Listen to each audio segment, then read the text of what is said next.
Selamat siang atau selamat sore. Assalamualaikum warahmatullahi wabarakatuh. Eh, Video pembelajaran ini adalah video pembelajaran untuk mata kuliah teori belajar dan pembelajaran tatap muka keempat dengan pokok bahasan teori-teori belajar ya. Jadi ini dibuat menggunakan data-data LMS yang ada di online learningnya UNJ. Jangan lupa selain melihat video pembelajaran ini, Anda juga aktif mengerjakan kuis atau tugas yang ada di LMS ya. Untuk tatap muka keempat ini sesuai dengan kontrak mata kuliah, ini akan dibahas 4 teori belajar, behavior, kognitif, humanistik, dan konstruktivistik ya. Dan penerapan pembelajaran secara konkret. Jadi tujuan pembelajarannya setelah mengikuti tatap muka keempat, mahasiswa peserta mata kuliah teori belajar dan pembelajaran diharapkan dapat mendeskripsikan ya masing-masing teori belajar ya, behavior, kognitif, humanistik, dan konstruktivistik. Membedakan pendapat dan teori dari 4 belajar tersebut dan menunjukkan penerapannya dalam pembelajarannya. Referensinya menggunakan LMS UNJ. Jadi apa yang ada di PowerPoint ini sebetulnya tidak lebih baik dibanding yang ada di LMS. Hanya karena di LMS itu beberapa video pembelajaran, ini saya singkat menjadi satu video pembelajaran. Jadi mahasiswa tetap diwajibkan melihat semua video pembelajaran seperti yang sangat disarankan untuk dilihat di LMS. Kita masuk ke definisi teori. Teori adalah kumpulan pernyataan yang dapat digunakan untuk menjelaskan, mengendalikan, dan meramalkan suatu fenomena. Jadi kalau ada hukum atau hukum Ohm atau V tegangan sama dengan I kali R harus dikali resistansi, maka teori tersebut dapat menjelaskan kenapa ada tegangan atau ada arus di suatu rangkaian seri tegangan 10 volt dengan resistor 10 ohm. Kenapa Anda harus 1 ampere di situ ya. Dan juga dapat mengendalikan bagaimana caranya supaya arusnya menjadi 10 ampere. Dan juga bisa meramalkan bagaimana kalau misalnya R-nya itu hilang, berapakah arusnya. Walaupun sebetulnya kondisinya belum terjadi. Ya. Jadi Anda dapat menyebutkan satu teori di bidang teknik elektronika atau di bidang bidang kajian Pancasila, itu nanti teori tersebut ya kalau memang benar teori akan dapat menjelaskan, mengendalikan, dan bahkan meramalkan suatu fenomena. Jadi kalau ada peramal dan peramalannya itu mendekati tepat, itu disebabkan karena peramal tersebut mempunyai persamaan, ya persamaan atau teori. Nah teori itu dapat digunakan untuk meramalkan, seperti ramalan cuaca, karena dia mempunyai teorinya.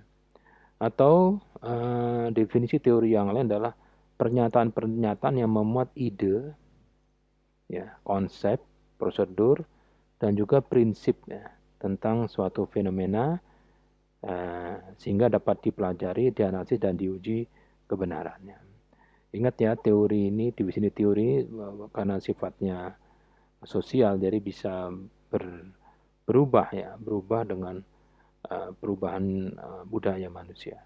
Karena manusia yang berubah, ya, berarti semua yang terkait dengan manusia itu akan berubah. Kalau definisi belajar, ya kita sudah bahas di tatap muka pertama. Belajar adalah usaha-usaha yang sadar dilakukan oleh individu untuk membuat terjadinya perubahan yang relatif menetap dalam waktu lama terkait dengan kemampuan yang berubah, perilaku atau sikap yang berubah, belief, keyakinan, pengetahuan, model mental, model proses berpikir maksudnya, dan keterampilan seseorang. Itu definisi belajar. Jadi kata kuncinya adalah usaha sadar. Adanya perubahan yang relatif menetap lama, dan adanya perubahan kemampuan, sikap, dan keterampilan ya, seseorang. Sehingga definisi teori belajar ini dapat didefinisikan, dapat disusun pernyataan-pernyataan yang menjelaskan tata cara dalam mengimplementasikan perancangan suatu metode pembelajaran dalam suatu kegiatan belajar mengajar di dalam atau di luar kelas supaya tujuan pembelajaran tercapai. Itu teori belajar. Jadi banyak pernyataan-pernyataannya yang dapat menjelaskan ya bagaimana cara mengimplementasikan interaksi belajar supaya tujuan pembelajarannya tercapai. Jadi ada beberapa kata kunci, ada tata cara atau langkah atau cara, ada metode pembelajaran, ada interaksi ya, ada interaksi. Jadi metode pembelajaran menghasilkan interaksi dan ujung-ujungnya tujuan pembelajaran yang tercapai. Kita lanjut. Nah, ada 4 teori belajar: behavior, kognitif, humanistik, dan konstruktivistik ya. Kita belajar yang pertama, teori belajar behavioristik ya, atau teori belajar behavior. Behavior ini perilaku ya. Jadi belajar dalam teori belajar behavioristik ini diartikan sebagai proses perubahan tingkah laku. Jadi belajar itu indikasinya, indikatornya telah terjadi proses pembelajaran adanya perubahan tingkah laku. Nah, perubahan tingkah laku ini diakibatkan dari adanya interaksi antara stimulus dan respon. Nah, stimulus itu S ya, dan respon itu R, SR. Adanya stimulus dan respon. Jadi, respon dari suatu atau dari peserta didik, tadinya responnya pasif, sekarang menjadi aktif. Itu kenapa aktif? Tentunya ada stimulus. Ada stimulus. Stimulus itu gangguan. Gangguan itu artinya treatment ya. Treatment. Siapa yang melakukan treatment? Kalau di satu kelas ya fasilitator atau gurunya, atau media pembelajarannya, atau modulnya. Modulnya membuat dia melakukan treatment. Ini teori belajar behavioristik ini adalah teori klasik ya, yang teori yang menerapkan respon conditioning atau pengendalian respon. Jadi mengendalikan respon, mengendalikan perilaku peserta didik untuk supaya mempunyai perilaku tertentu yang diharapkan. Jadi mengendalikan respon. Jadi hubungannya stimulus respon. Jadi bagaimana melakukan suatu trigger atau suatu treatment sehingga menghasilkan respon. Jadi setiap respon ini akan mempunyai stimulus, akan mempunyai treatment yang berbeda-beda.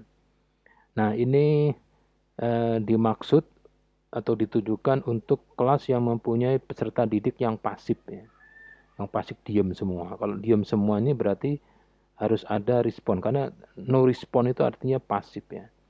Masuk kelas, peserta didiknya diam semua, tidak ada respon. Nah, ini harus dikasih stimulus atau dikasih suatu perlakuan sehingga menghasilkan respon. Nah, perilaku yang dilakukan oleh peserta didik ini dapat disebut dengan respon yang dapat diamati. Jadi respon itu adalah sesuatu perilaku yang dapat diamati. Ya kalau tidak ada perilaku ya tidak ada respon. Gitu ya. Jadi adanya respon, adanya perilaku ini bisa dideteksi ya. Kalau diamati. Jadi kalau Anda mengamati seseorang itu nanti dia akan melakukan perubahan perilaku. Tadinya pasif menjadi agak aktif dan akhirnya super aktif. Nah, tentunya bisa diamati. Jadi dalam teori belajar behavioristik ini ditujukan untuk pembentukan perilaku, ya, perilaku tertentu gitu ya, dengan mengkondisikan peserta didik secara ketat. Ya. Jadi peserta didik diarahkan supaya menghasilkan suatu respon dengan menggunakan enforcement dan punishment, reward dan punishment. Jadi adanya enforcement dan punishment. Ini akan menghasilkan suatu respon.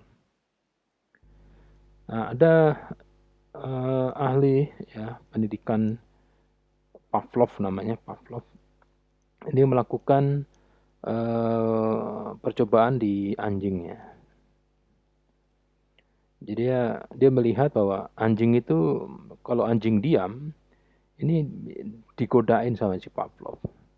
Coba si anjing itu dipamerin oleh Pavlov itu makanan yang disukai.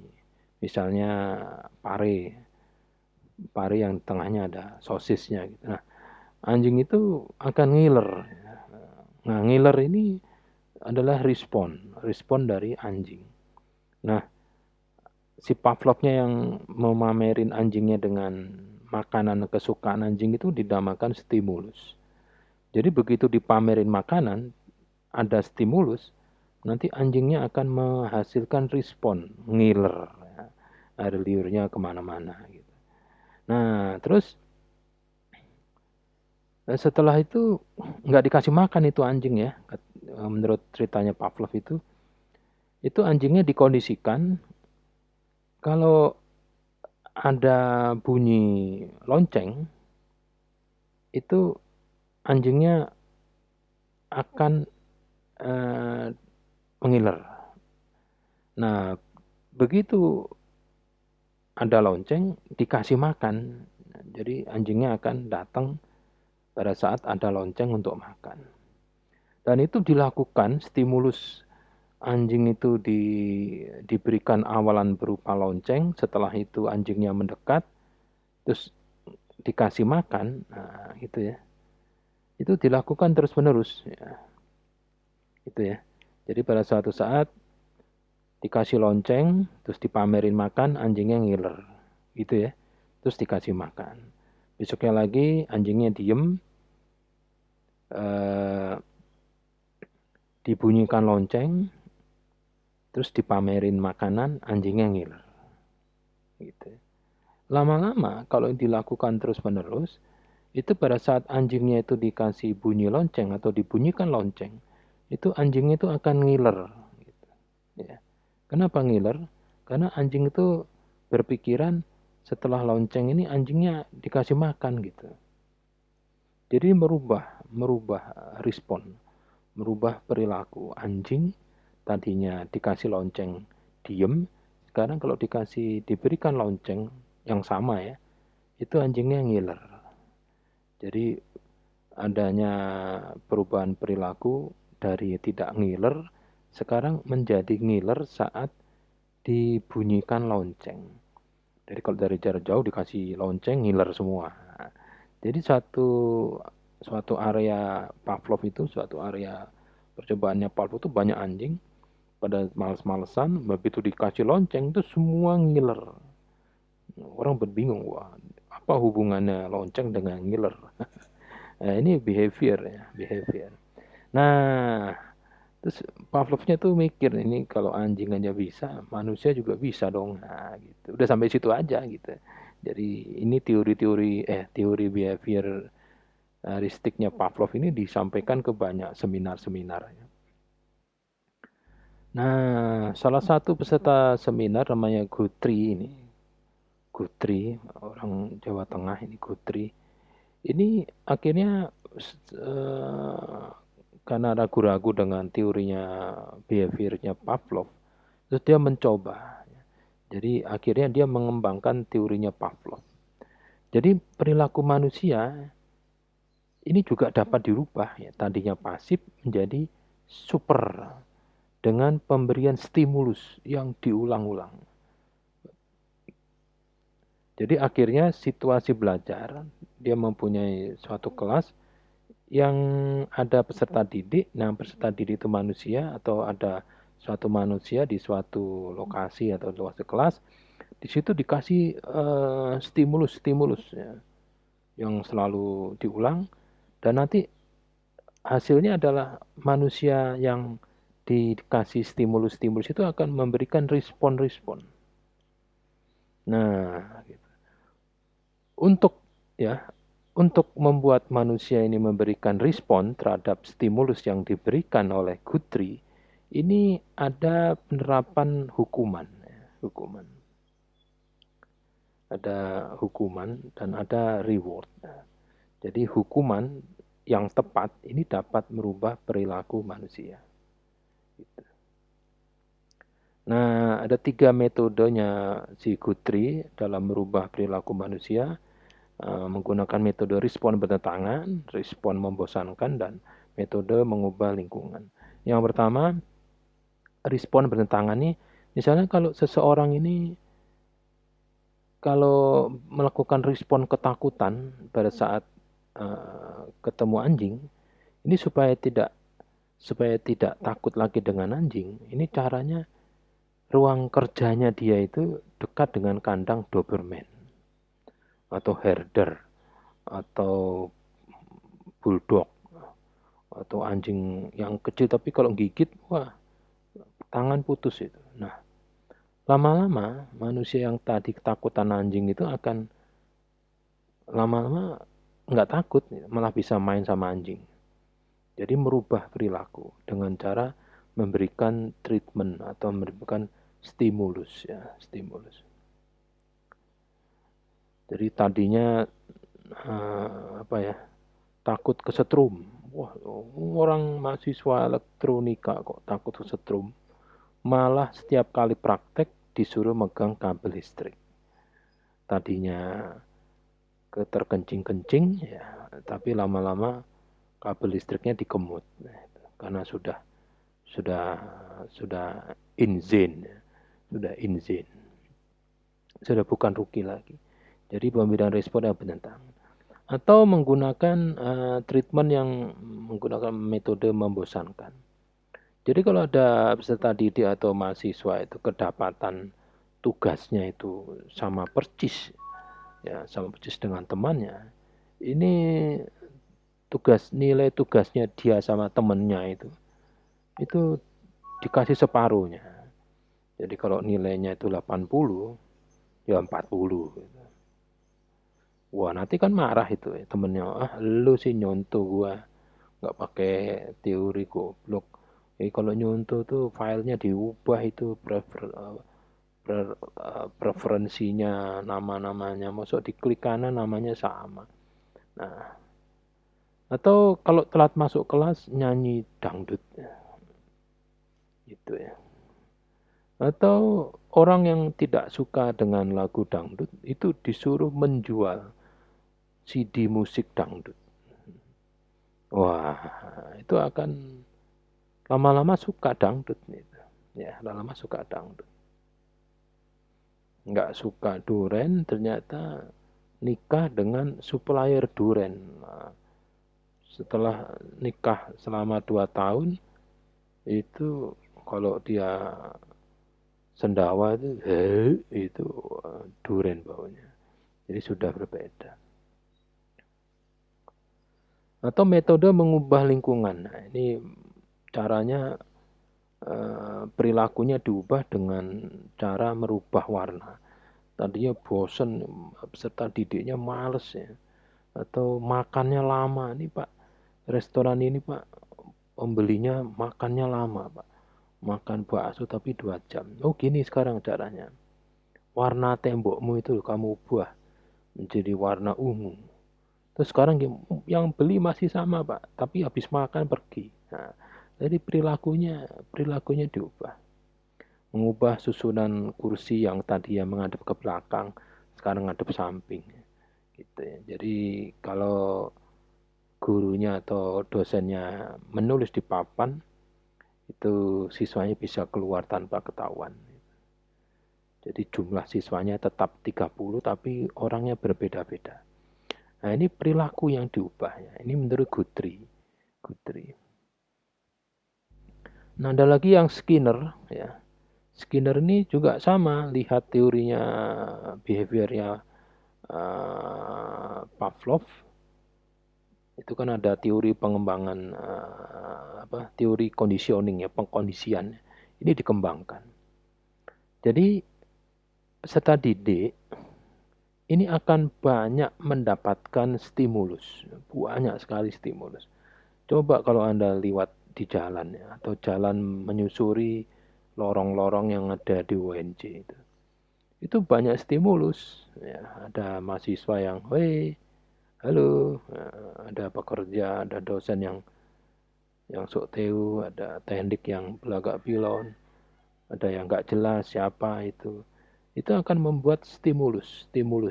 Nah, stimulus itu akan berinteraksi.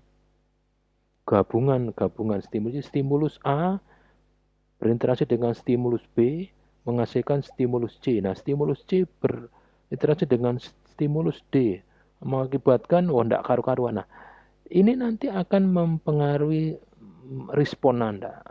Anda membuat suatu perilaku yang berbeda. Nah, Skinner ini bikin percobaan. Nah, gitu. Kalau tadi Pavlov itu gurunya itu kasih anjing, dia pakai tikus. Jadi tikus dimasukkan ke dalam suatu kandang yang kandangnya itu ada tombol tombol A dan tombol B. Ini salah, saya ubah dulu. Ini tombol B ya. Kok bisa salah? Jadi di kandang itu ada kotak makanan ya yang bisa terbuka itu kalau tombol B ditekan.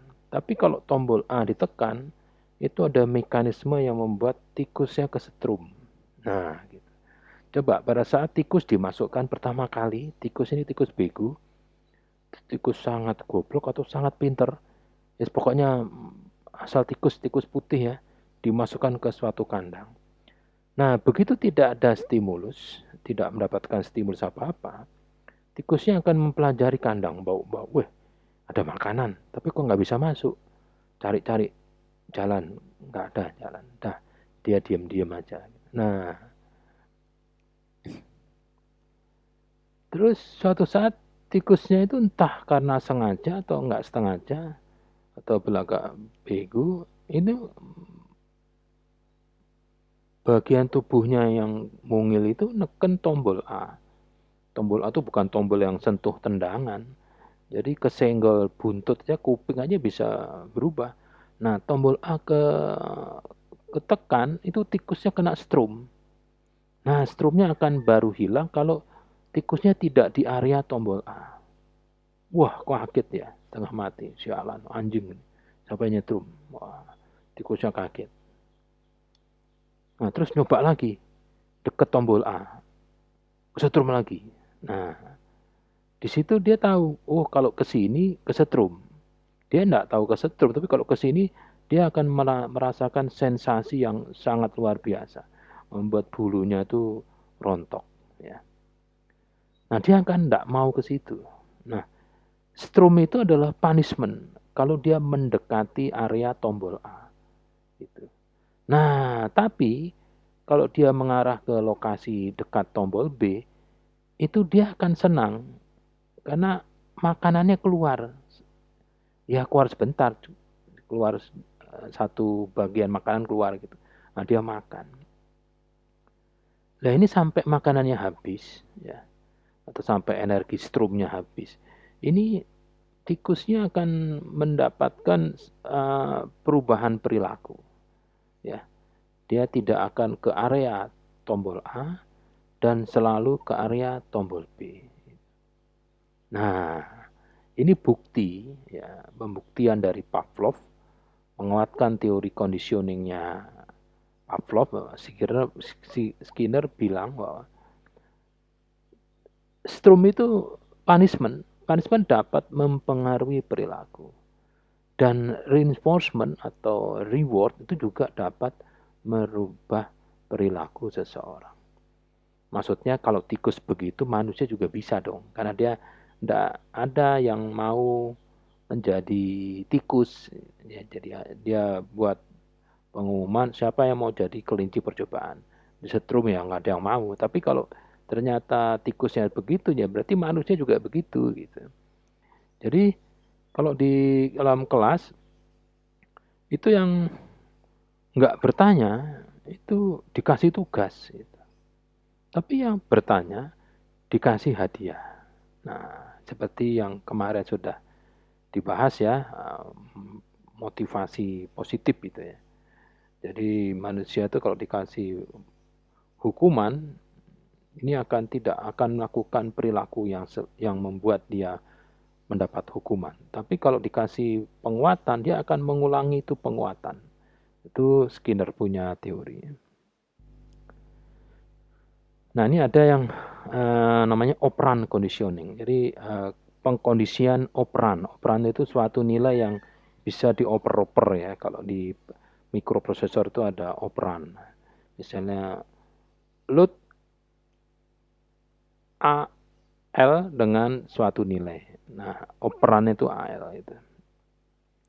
Jadi pengkondisian yang disebut operan itu, operan conditioning ini ya reinforcement dan punishment itu akan dapat mengendalikan perilaku.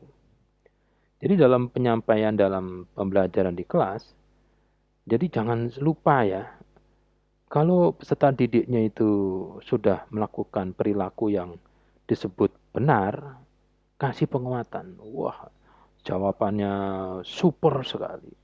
Saya tidak menemukan kelas yang seperti ini sejak saya mengajar di kerajaan ini. Nah, seperti itu. Oh, mulutnya akan berbunga-bunga. Wah, hebat nih. Gitu. Padahal ya belum tentu. Ya, belum tentu. Gitu.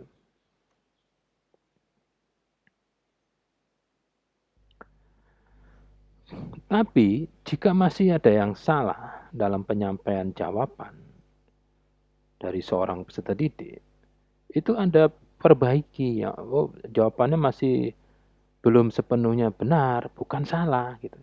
Jawabannya masih jauh dari benar. Yang benar begini, begini, begini, begini. Tapi kalau sudah berapa kali melakukan kesalahan ya terpaksa diberikan punishment. Ini mengacu ke Skinner ya. Nah, ada lagi Thorndike. Saya tidak ngerti cara membacanya yang benar ya. Dia menyampaikan bahwa belajar ini adalah proses interaksi antara stimulus dan respon. Jadi adanya interaksi stimulus dan respon itu bukti adanya belajar. Nah, si Thorndike ini membuat eksperimen kucing garong yang kelaparan. Jadi kucing garong ini yang laparan ditaruh di kandang, ya, di kandang. Terus di kandang itu ada pintu atau mekanisme pintu yang bisa membuka saat suatu tombol sentuh ditekan oleh bagian badannya kucing. Gitu ya. Nah, itu kucing taruh di kandang, di luarnya tidak dikasih apa-apa. Itu nanti perilakunya kucing ya diem aja di kandang. Ya paling cerot ya, kencing di ujung, cerot sana, cerot sini. Gitu ya. Nyium-nyium hasil kencingnya itu sambil lihat-lihat, males-malesan. Nah, tapi pada saat di luar kandang tuh dikasih makanan kesukaannya si kucing garong itu, kucing tuh akan membuat perilaku responnya akan aktif, gubru akan, waduh nyari tempat untuk gimana jalan keluar ini untuk bisa keluar kandang untuk makan. Nah, suatu saat entah bagaimana itu tangannya nyentuh tombol sentuh tendangan sehingga pintunya membuka. Pintunya membuka, dia mencolot keluar makan. Nah, kegiatan kayak begitu tuh dilakukan berapa kali? 20 kali kayak gitu ya. Nah, nanti kalau sudah berapa kali dilakukan, misalnya 100 kali. Nah, yang ke 100 kali, itu semuanya bisa lompat. Jadi 100 kali percobaan itu, hasilnya kucingnya bisa keluar dengan cara menyentuh tombol tadi. Sehingga pada suatu saat itu kucing ditaruh di kandang yang sama dan dikasih makanan, dia tenang. Perilakunya langsung terarah menempelkan ujung hidungnya itu ke tombol sentuh terus nanti bisa keluar dan itu sudah sudah nggak pakai banyak-banyak tanya gitu. Ini perilakunya sudah menetap gitu. Ya ini Tondike. Ya. Jadi terus mikir juga nih kalau kucing aja bisa, berarti manusia juga bisa dong. Jadi kalau manusia itu dikasih perlakuan yang sama berulang-ulang dalam waktu yang lama, itu nanti responnya akan mengarah ke suatu respon yang seperti dikondisikan.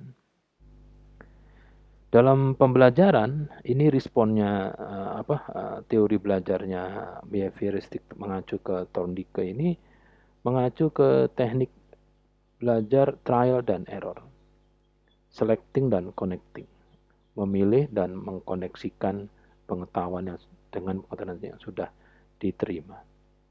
Jadi ada 3 hukum Thorndike ya. Pertama hukum kesiapan. Kesiapan ini mengasosiasikan panca indera dengan kecenderungan respon. Jadi panca indera itu menerima respon atau menerima stimulus. Jika ada stimulus, stimulus itu diasosiasikan atau dimasukkan atau masuk dalam kelompok yang menyenangkan, dia akan melakukan respon ya, sesuatu yang disenang. Nah, gitu, itu kesiapan. Atau yang berikutnya adalah hukum latihan. Kalau sering mengulang suatu perilaku, maka perilakunya ini akan menjadi behavior, menjadi perilaku yang menetap. Jadi menjadi perilaku yang menjadi kebiasaan dia. Nah, dalam pembelajaran ini sering-seringlah melatih peserta didik atau sering-sering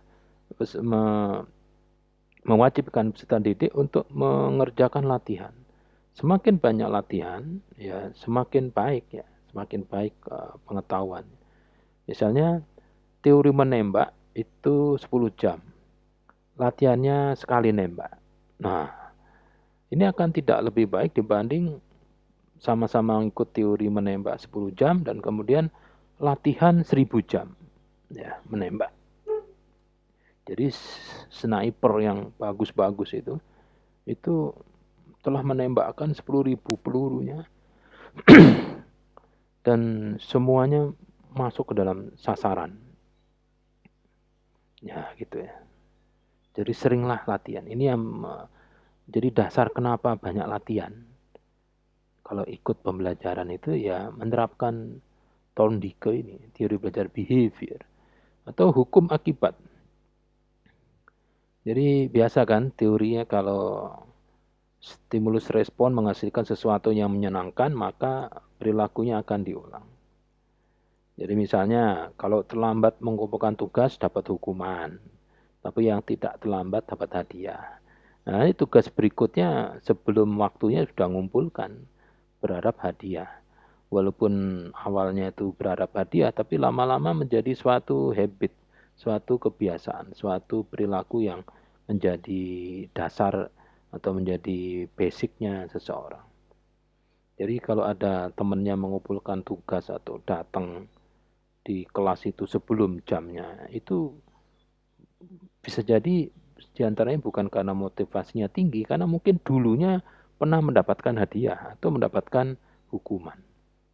Walaupun akhirnya setelah berganti satuan pendidikan itu masih dikerjakan perilaku itu ya. Ini terbukti ya. Jadi teori belajar behavior dalam pembelajaran, penerapannya ini ya kita harus sebelum membuat perencanaan dalam menerapkan teori belajar behavior, ini harus melihat dulu ke tujuan pembelajaran. Tujuannya seperti apa sih? Oh, tujuannya supaya perilakunya yang diubah itu keterampilan. Nah, kalau keterampilannya banyak latihan. Gitu. Tapi kalau sikap ya harus ada trigger-trigger atau stimulus-stimulus yang membuat responnya dia harus mengacu ke respon yang diharapkan. Materi pembelajarannya seperti apa ya. Kalau materinya abstrak dan materinya konkret itu juga berbeda nanti. karakteristik siswanya ya. Siswanya satuan pendidikan ini, yang siswa ini dari SMA, oh ini dari SMK, oh ini campuran, kalau ini paket C, wah itu beda. Media pembelajarannya, sarana juga, prasarana juga akan membentuk atau membuat implementasi teori belajar behavior ini akan berubah. Jadi gunakan ya penguatan dan hukuman dalam proses pembelajaran. Ini untuk membentuk perilaku tertentu sesuai dengan tujuan pembelajaran. Ya. Ini behavior. Yang kedua adalah teori belajar kognitif atau kognitivistik atau kognitivism. Kognitif ini cognition atau mengetahui. Jadi cognition ini cara mendapatkan pengetahuan, cara atau bagaimana mengelola pengetahuan yang sudah diperoleh, dan bagaimana cara mengimplementasikan pengetahuan. Cara mendapatkan, mengelola dan mengimplementasikan. Jadi di teori belajar kognitivistik ini lebih mementingkan proses belajar dibandingkan hasil belajar. Jadi yang ditekankan itu pada prosesnya, bukan hasilnya. Kalau hasilnya tidak sesuai, nggak apa-apa, yang penting prosesnya benar. Nanti supaya benar ya banyak latihan. Jadi menggabungkan kognitif dengan behavior. Jadi yang penting prosesnya dulu, ya, bukan hasil, proses. Jadi kalau membuat, mempelajari cara membuat makanan, itu yang penting prosesnya, prosesnya benar. Hasilnya nanti dulu. Jadi perubahan terjadi, maksudnya persepsi atau tingkat pemahaman, ini tidak akan terlihat. Sehingga karena yang berubah ini proses di otak, proses belajar ini kan ada di otak manusia kan. Di otak manusia itu bagaimana mengetahui, oh ini proses belajarnya atau proses pemahaman pengetahuan barunya ini sudah baik. Nah, bagaimana cara mengetahuinya? Wong di otak. Sehingga untuk mengetahui belajar yang menggunakan teori belajar kognitivism ini sudah berhasil, ya peserta didiknya dikasih trigger, dikasih treatment, dikasih perlakuan, sehingga dia akan menghasilkan suatu perilaku. Nah, perilakunya ini akan menunjukkan sejauh mana proses belajarnya itu berhasil atau jauh dari berhasil. Jadi harus diamati gitu maksudnya. Diamati. Jadi ada ujian esai, itu kan untuk melihat proses belajarnya bagaimana. Ya kalau nggak diuji ya nggak kelihatan prosesnya.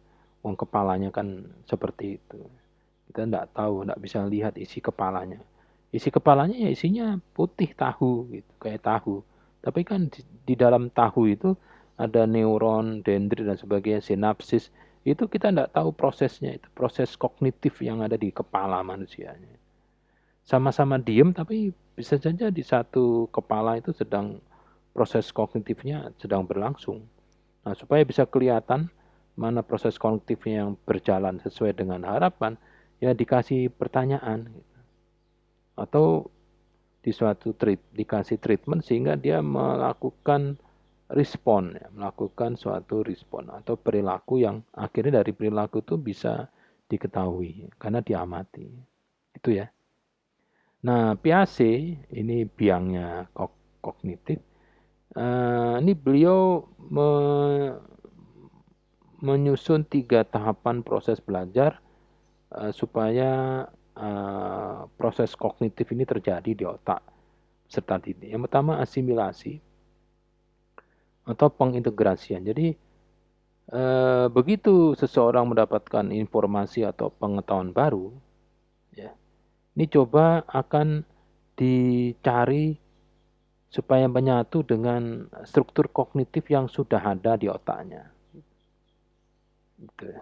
Jadi misalnya Anda belajar naik motor matic Honda. udah bisa 5 tahun. Terus Anda disuruh mengendarai motor matic Yamaha. Ya, Yamaha itu kan bagi Anda baru, tapi kan Anda mencoba, ini kalau di Honda, ini starternya di sini, di sisi kanan. Oh, sama. Oh, kalau Yamaha di sini. Udah hidup, hidup. Nah, terus remnya, oh sama. Nah, Anda tuh sedang melakukan asimilasi, gitu. Mencari informasi baru, ya, bagaimana cara mengoperasikan motor matic Yamaha dengan mengintegrasikan atau menyatukan dengan informasi atau pengetahuan mengendarai kendaraan matic Honda. Nah, itu. Nah, setelah penyatuan informasi, ini baru akomodasi atau penyesuaian. Jadi proses penyesuaian struktur kognitif ke lingkungan yang baru. Jadi Anda sekarang sudah mendapatkan suatu proses untuk membuat suatu masakan. Ya. Masakan itu proses yang baru begini. Gitu. Jadi ini sebetulnya sama dengan membuat masakan yang dulu pernah saya buat, tapi yang ini kadar bumbunya tidak sebanyak yang dulu. Nah, ini ada ekuilibrasi atau penyimbangan antara pengintegrasian dan penyesuaian. Jadi dalam proses pembelajaran ini kalau Anda nanti mengampu suatu mata pelajaran atau mata kuliah, coba disesuaikan dengan perkembangan kognitif peserta didiknya. Ya. Jadi itulah mengapa ya kelas itu harus paling tidak sama, ya, sama usianya. Jangan sampai kelas 10 nanti ada yang usianya sudah 30 tahun. Seperti paket C. Kalau paket C itu memang disatukan dengan paket C karena usianya kan tinggi, ya. Sudah lebih dari di atas rata-rata kelasnya. Kelasnya kelas 10, kalau di sekolah menengah umum atau kejuruan ya umum atau madrasah aliyah umum, ini usianya ya katakanlah 16 sampai 18.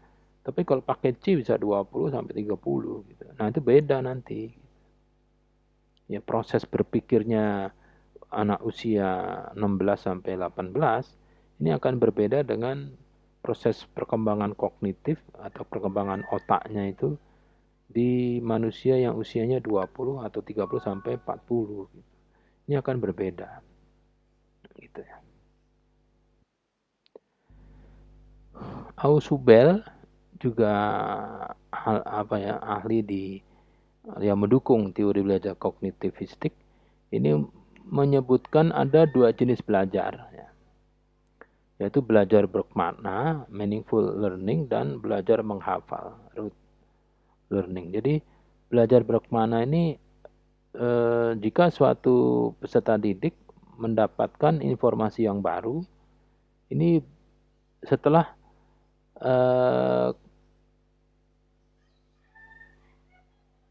suatu struktur kognitifnya dia itu terbentuk gitu ya. Jadi mendapatkan pengetahuan baru, oh begini caranya, itu dari proses berpikirnya dia. Jadi dia mempunyai proses berpikir sehingga menghasilkan pengetahuan baru. Ya. Jadi belajarnya bermakna, lebih bermakna. Jadi karena dia mendapatkan pengetahuan atau jawaban sendiri. Kalau yang pembelajaran atau belajar yang bermakna, ini tidak akan hilang ya, karena dia masuk di long term. Jadi kalau diubah-ubah lokasinya, diubah-ubah variabelnya, dia akan bisa menjawab. Tapi kalau belajar dengan cara menghafal, ya bisa menerima dan menguasai suatu informasi baru, tapi tidak ngerti maknanya. Gitu, ya. Jadi belajar bermakna itu lebih baik dibanding belajar menghafal gitu ya. Juga belum tentu juga gitu ya.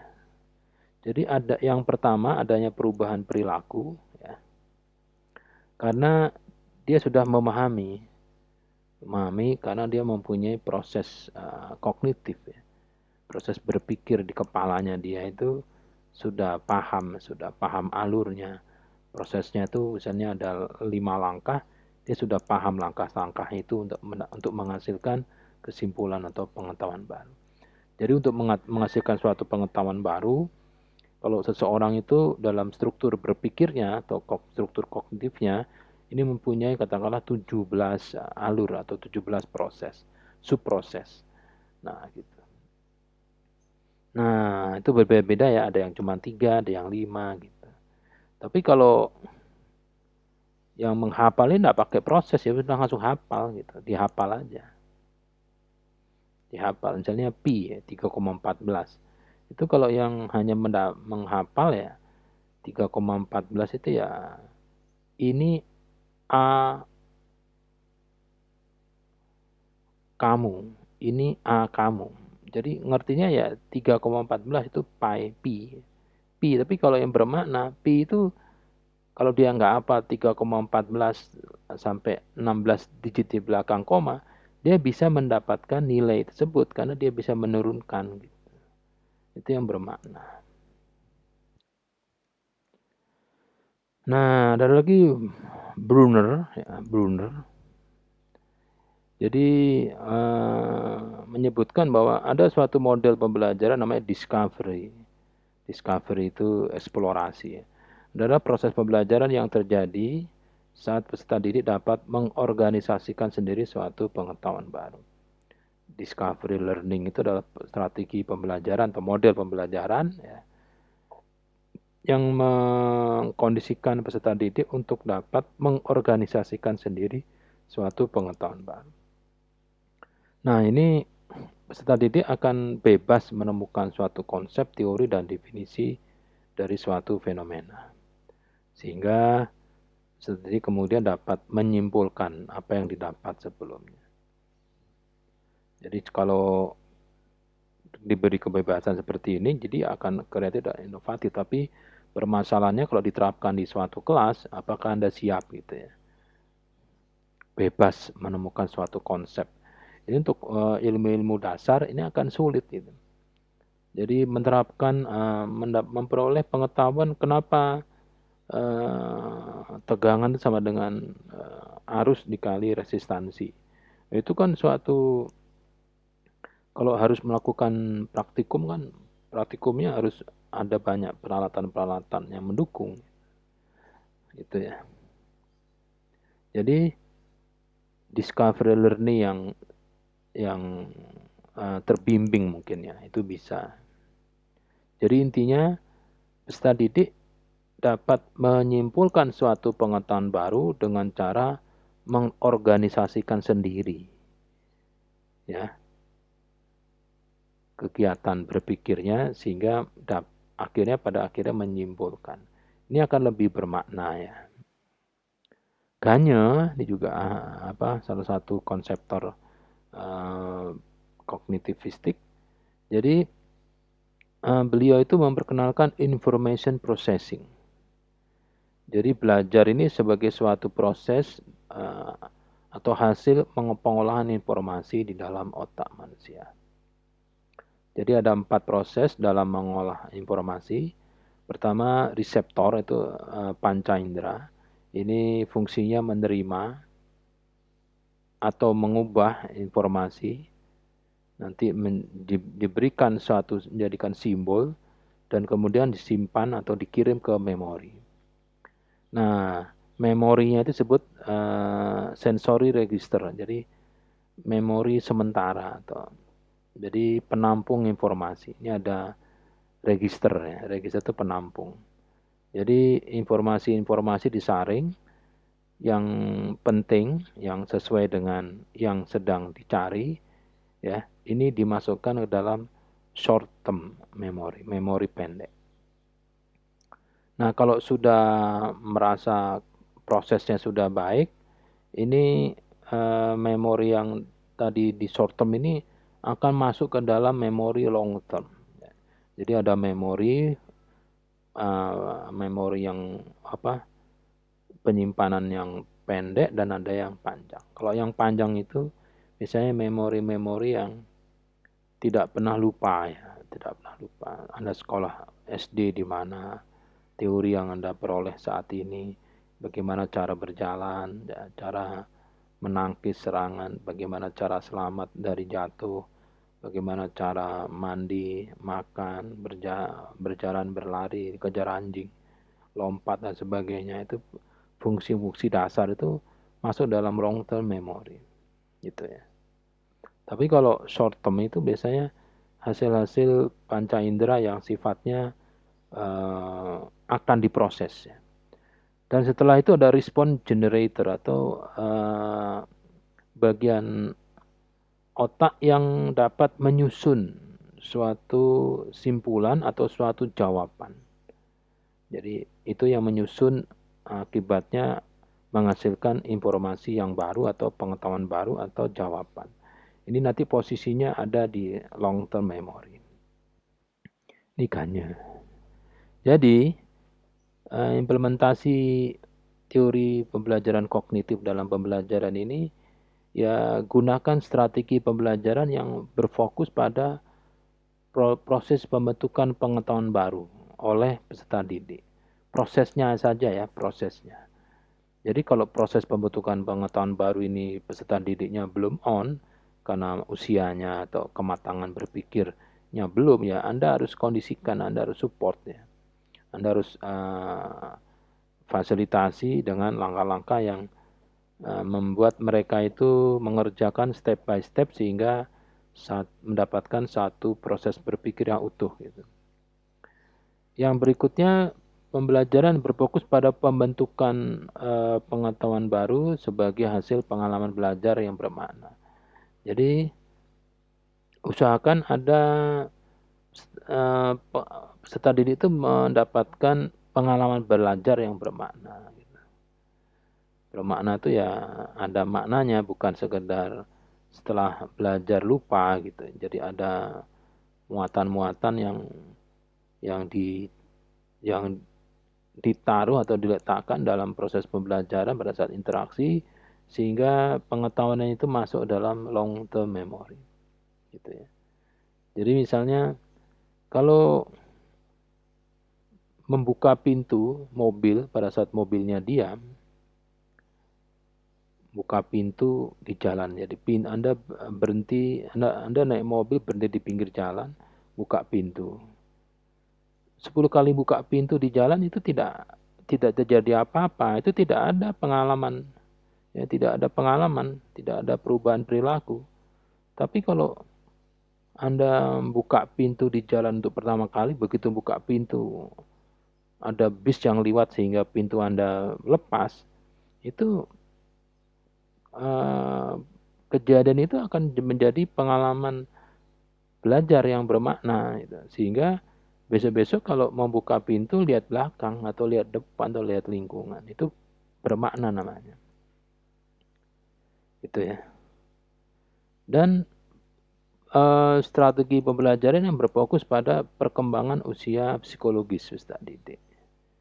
Jadi kalau ngajar anak SD, anak SMP, anak SMA atau pedagogi, andragogi, bukan pedagogi, andragogi, mengajar tentara, mengajar anak-anak yang akademi sandi atau anak-anak mengajar anjing, itu beda-beda gitu ya. Prosesnya berpikir itu dilihat, yang ini prosesnya masih begini, yang ini sudah bagus, beda-beda gitu. Nah, yang ketiga adalah teori belajar konstruktivistik ya. Jadi intinya proses pembentukan pengetahuan baru atau jawaban atau informasi yang baru secara mandiri. Jadi peserta didik ini dapat memperoleh pengetahuan baru sebagai hasil dari proses berpikirnya sendiri. Jadi peserta didik mengkonstruksikan suatu pengetahuan baru sendiri. Ya tentunya dengan difasilitasi oleh fasilitator. Ya. Jadi pengetahuan adalah hasil proses konstruksi yang dilakukan terus-menerus. Jadi selalu terjadi reorganisasi pengetahuan karena adanya hasil konstruksi pengetahuan baru. Gitu ya. Jadi kalau ada pengetahuan baru yang sudah dihasilkan oleh sendiri oleh peserta didik, ini nanti akan dengan berjalannya waktu ini akan ada ada perbaikan konstruksi berpikir sehingga menghasilkan pengetahuan yang sudah diupdate ya. PAC ini menyatakan bahwa pada proses konstruksi pengetahuan baru ini diperoleh saat peserta didiknya berinteraksi dengan lingkungan. Ya kalau tidak berinteraksi dengan lingkungan tidak bisa. Lingkungan itu ya peserta didik dengan peserta didik, ya, peserta didik dengan fasilitator, fasilitator didik dengan interaksi fasilitator dengan peserta didik dengan media, peserta didik dengan lingkungan, sarana prasarana banyak. Gitu ya. Misalnya gini, IPAC bilang bahwa anak kecil tuh yang bisa jalan, ya semua masuk mulut, ya, itu ada sesuatu yang menarik di depannya. Kalau manusia itu ada api ya, ada lilin ya, ada lilin. Nah, anak kecil karena kepo, ingin tahu, rasa ingin tahunya tinggi, itu pegang itu yang sesuatu yang menarik perhatian dia. Nah, akibatnya jarinya terbakar, gosong. Nah, dia akan mengkonstruksikan suatu informasi baru bahwa yang kayak begitu itu jangan dipegang. Itu masuk ke long term memorinya dia. Tadinya di short term itu ada benda yang fenomena yang wah menarik. Coba dirasakan pakai panca indera. Nah, panca inderanya teriak ke otak, ini suatu hal yang menyakitkan, harus dihindari. Nah, itu nanti yang disimpulkan oleh konstruksi berpikirnya anak itu masuk ke long term memory bahwa yang kayak begitu, yang pada saatnya nanti dikenalkan oleh ibunya bahwa itu api, ini jangan didekati karena tidak menyenangkan. Nah, itu kan disimpulkan. Ya. Tapi dalam perkembangan, waktu dia hidup, itu banyak lihat api. Loh, kenapa nggak dihindari? Oh, ternyata api dipakai untuk A, B, C, D. Gitu. Sehingga dia akan merekonstruksi pengetahuan baru tadi bahwa api itu bermanfaat itu. Jadi tapi tidak berbahaya kalau dikondisikan di suatu kondisi yang baik gitu. Tapi kalau tidak dikondisikan ya waduh bisa berbahaya gitu. Ya. Itu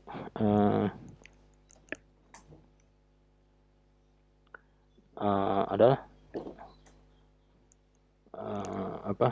konstruktivis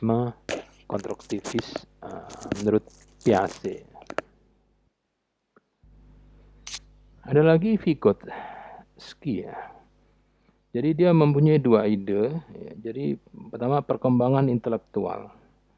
Jadi pembelajaran itu sebaiknya dilakukan secara kooperatif atau berkelompok. Gitu. Kelompok itu jangan mungkin harus heterogen. Semakin heterogen itu semakin baik. Karena dapat mempunyai banyak pengalaman yang berbeda-beda untuk memecahkan berbagai masalah. Karena strateginya kan beda-beda. Kalau homogen ya ada satu masalah ya jawabannya satu. Tapi kalau heterogen masalahnya satu jawabannya bisa 10. Nah, gitu. Semakin banyak peluang-peluang solusi ini akan semakin banyak pengetahuan baru yang bisa dikonstruksikan sendiri. Yang kedua, perkembangan bergantung pada sistem isyarat, maksudnya simbol, hasil budaya, cara berkomunikasi dan memecahkan masalah. Jadi pembelajaran itu menggunakan scaffolding. Scaffolding itu bantuan, ya, memberikan bantuan. Jadi di awal pembelajaran, ya, di awal peserta didik menyelesaikan suatu masalah, perlu dibantu. Jadi kalau Anda lihat ya, kalau bikin rumah ngecor dak, itu pasti pakai stagger ya, namanya scaffolding. Menyewakan scaffolding. Yaitu scaffolding itu besi-besi perancah namanya.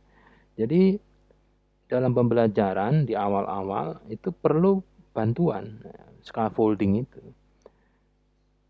Nah, dikasih contoh gitu. Ini kalau menyelesaikan masalah, jadi kalau Anda tenggelam, itu jangan panik. Pertama harus ini.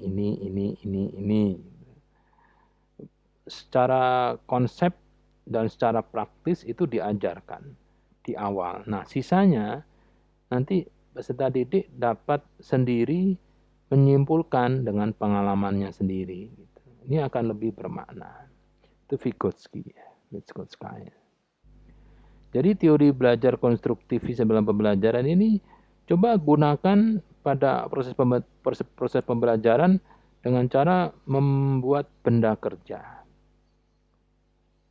Sehingga pengetahuan baru atau jawaban terbentuk setelah proses konstruksi berpikir secara mandiri. Jadi kalau untuk konstruktif ya untuk membuat pengalaman atau membuat pengetahuan bagaimana misalnya pergi ke Monas ya diajari ini loh kita sekarang ke Monas ya, makanya kan studi banding harga.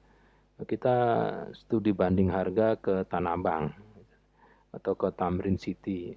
Kita dari lokasi satuan pendidikan ini naik Transjakarta, turun di sini jalan kaki, akhirnya sampai. Nah, berikutnya itu peserta didik disuruh jalan sendiri gitu. Dikasih tugas, tolong belikan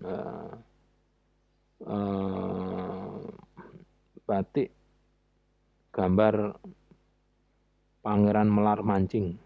Di mana? Tamrin City. Tamrin City itu yang mana? Ya, belakangnya HI. Kemarin kan sudah pernah diajari ke HI kan ya, sekarang ke sana. Nah, dia dengan pengetahuan yang dulu, yang scaffolding itu, akhirnya dengan susah payah menemukan Tamrin City. Oh, di sini Tamrin City. Kok begitu manusia ngomong oh, itu langsung pengetahuan baru terbentuk masuk ke long term memory. Jadi peserta didik harus aktif ya, mencari. Nah, gurunya itu tidak boleh sebagai guru, tapi sebagai fasilitator, membantu. Tugasnya enak dong, mata lo enak. Ya berat, fasilitator kok enak. Dari mana? Nah, yang terakhir ada teori belajar humanistik. Jadi ini pragmatis ya. Jadi teori apapun dapat dimanfaatkan. Bisa serah wis, pakai apa aja wis.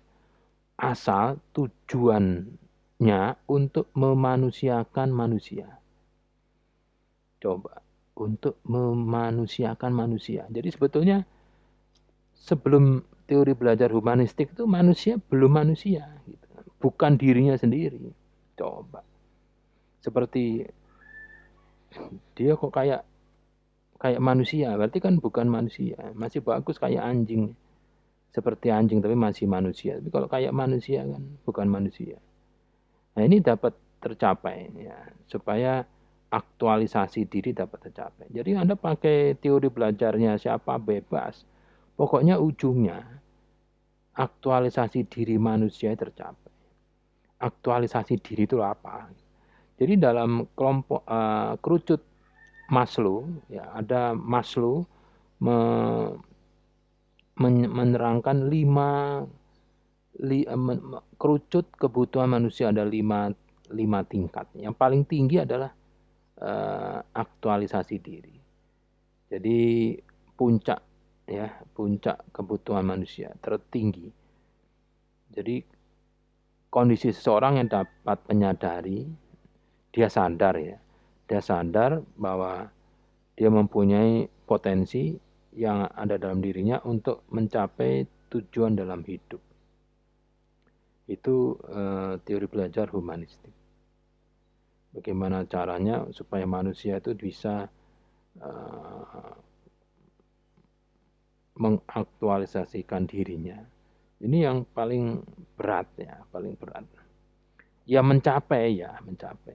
Anda tahu kan, aktualisasi diri itu seperti orang tidak perlu, kalau yang Maslow yang pertama itu masih ketakutan, bukan ketakutan ya, masih napas aja susah, sandang pangan nggak punya, jadi cari boro-boro mikir, aduh boro-boro mikir Pak, ini cari makan aja susah. Jadi kalau Anda lihat kucing itu kalau bulunya itu nggak pernah dimandiin, jadi bulunya kusut. Karena jangankan mikir mandi, makan aja belum tentu kok. Jadi kalau kucing sudah makan, habis itu dia akan masih mandi. Apalagi manusia. Manusia yang penampilannya kusut, itu jangan mikir mandi.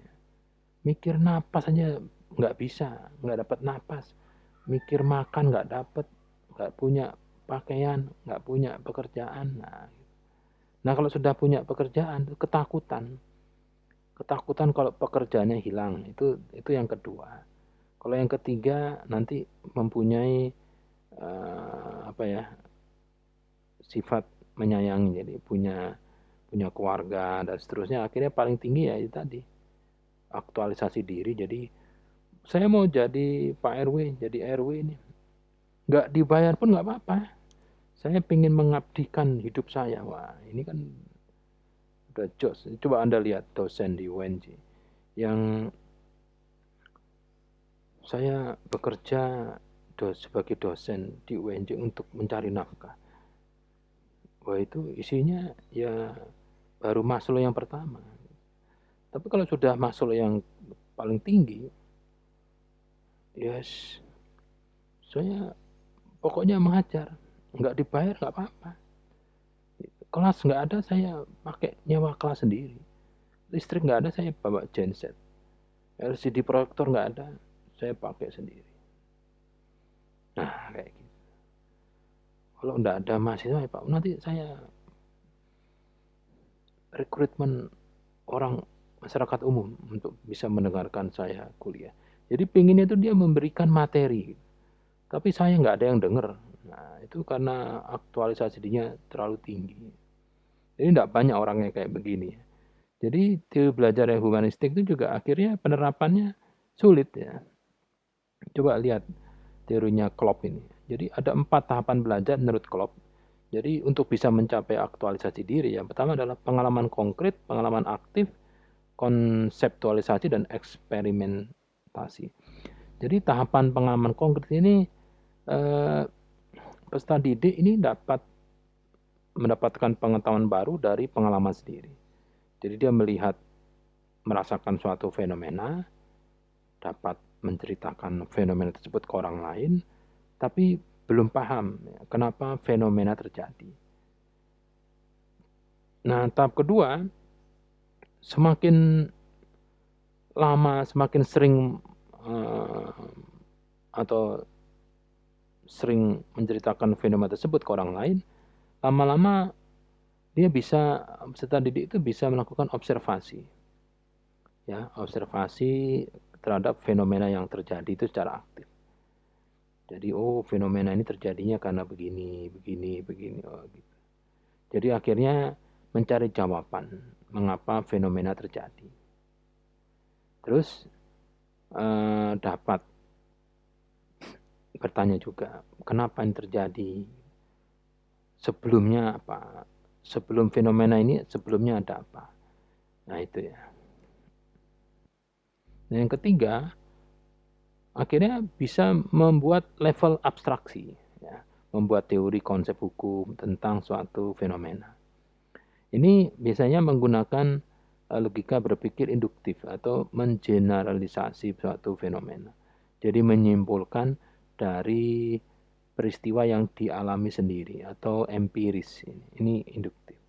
Akhirnya di tahap eksperimentasi aktif, ini akhirnya dapat mengaplikasikan teori konsep yang tadi dibuat ke kondisi konkret. Jadi ujung-ujungnya bisa berpikir secara deduktif ya. Jadi menguji teori, dapat menguji teori. Nah, Habermas, salah satu ahli belajar humanistik, ini menyatakan bahwa belajar akan terjadi jika ada interaksi antara individu dengan individu dan individu dengan lingkungan. Ada 3 tipe belajar. Belajar teknis atau technical learning. Ini bagaimana seseorang dapat berinteraksi dengan lingkungannya. Jadi pengetahuan dan keterampilan harus dipelajari ya, dengan tujuan supaya dapat mengelola lingkungan. Itu belajar teknis, bagaimana teknis pelaksanaannya. Gitu. Belajar praktis ini bagaimana seseorang berinteraksi dengan lingkungan sosialnya. Jadi sosial itu orang-orangnya. Jadi lebih mengutamakan cara supaya dapat berinteraksi dengan manusia dan manusia dengan lingkungannya. Jadi secara praktis. Kalau emansipatoris, ini seseorang mencapai pemahaman dan kesadaran yang sebaik mungkin terkait dengan perubahan kultural. Jadi maksudnya adanya perubahan kultur dalam suatu lingkungan ini disadari oleh peserta didik. Ya kan bisa paham. Nah, ada Bloom dan Krathwohl, Bloom and Krathwohl. Saya tidak tahu cara menyebutkan bila masalah. Individu perlu menguasai suatu hal setelah belajar melalui rentetan peristiwa belajar. Jadi ada 3 klasifikasi tujuan belajar, yaitu kognitif, psikomotor, dan afektif. Jadi kalau kognitif itu ada 6 tingkat, pengetahuan, pemahaman, aplikasi, analisis, sintesis, dan evaluasi. Jadi ini masih belum direvisi oleh Henderson ya. Terus psikologi ada 5 tingkat, peniruan, penggunaan, ketepatan, perangkaian, dan naturalisasi. Dan kalau afektif ada 5, pengalaman, respon, penghargaan, pengorganisasian, dan pengamalan. Nah, jadi penerapan teori belajar humanis dalam pembelajaran ini sebelum dilakukan ini perlu pengondisian untuk membuat peserta didik dapat selalu berpikir induktif. Berpikir induktif itu maksudnya empiris ya, mendapatkan pengetahuan berdasarkan pengalaman. Jadi mengutamakan pengalaman sendiri atau empiris, ini harus aktif ya, berinteraksi dalam proses pembelajaran, maksudnya diberi kesempatan bebas untuk memilih aktivitas pembelajarannya dan bekerja secara individual dalam kelompok. Ya. Bekerja secara individual, bekerja sendiri-sendiri tapi dalam kelompok. Jadi kelemahannya ini guru harus berperan sebagai fasilitator dalam arti yang sesungguhnya itu. Ya kalau guru masih tanya definisi fasilitator, nah berarti belum maksimal. Terus untuk membebaskan siswa dalam memilih jenis aktivitas belajarnya, ini memerlukan sarana prasarana yang mendukung. Termasuk juga bekerja individu dalam kelompok ini, desain dan rencana pembelajaran juga harus secara komprehensif. Oke, sudah habis. Jadi saya sudah membahas 4 teori belajar dan juga penerapannya dalam pembelajaran. Dimohon mahasiswa untuk dapat secara sadar untuk mempelajari material-material yang ada di LMS ya, UNJ, bukan hanya melihat video pembelajaran ini, mengerjakan tugas-tugas, kuis dan tugas-tugas yang lain sudah ada di LMS. Nah, itu akan menjadi salah satu penilaian hasil belajar. Sampai di sini, kalau ada pertanyaan langsung tanya di WhatsApp grup atau di LMS. Kita ketemu insya Allah minggu depan. Selamat siang atau selamat sore. Waalaikumsalam warahmatullahi wabarakatuh.